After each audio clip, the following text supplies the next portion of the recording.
कलीम रजवी काली बाज मौलवी ये कहता है रफा अल यदीन मनसूख हो गया। अब उसका बयान सुन लें। इससे रफा यदैन का दवाम साबित हो कि रफा यदैन अब भी करना चाहिए। हदीसें हैं, हुजूर ने रफा यदैन किया, सही हदीसें मौजूद है।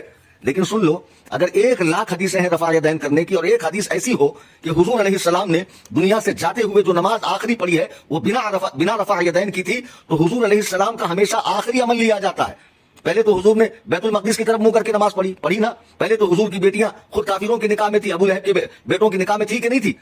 क्योंकि उस वक्त कुफार से निकाह हराम नहीं था। पहले तो सहाबा किराम शराब नोश करते थे क्योंकि उसकी हुर्मत का हुक्म नहीं आया था, बाद में आया।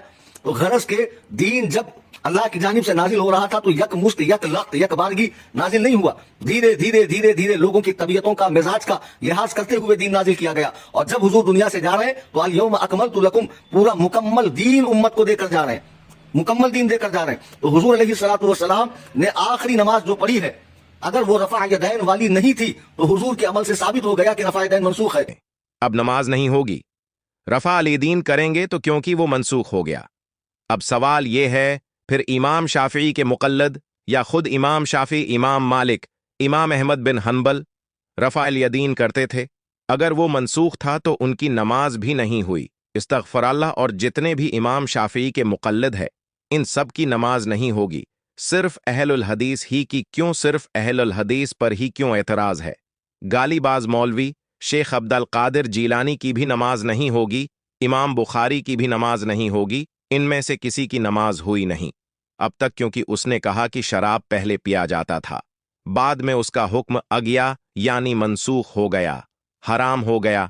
बीतुल मुक़द्दस की तरफ मुनह कर कर नमाज पढ़ी जाती थी, अब नहीं पढ़ी जा सकती क्योंकि वो मनसूख हो गया। तो फिर यहाँ पर भी बोलना, अरे खुद तेरी नमाज नहीं होगी, कलीम सुन ले गालीबाज, तेरी नमाज भी नहीं होगी क्योंकि तो भी रफा अल यदीन करता है। ईद में वतर में तो तेरी नमाज भी नहीं होती तेरे दावे के हिसाब से, क्योंकि तूने कहा रफा अल यदीन मनसूख होगा। क्या ये सिर्फ अहलुल हदीस के लिए कहा गया? हालांकि एक हदीस नहीं बता सकता। ये गालीबाज ये गाली तो दे सकता है लेकिन दलील नहीं दे सकता।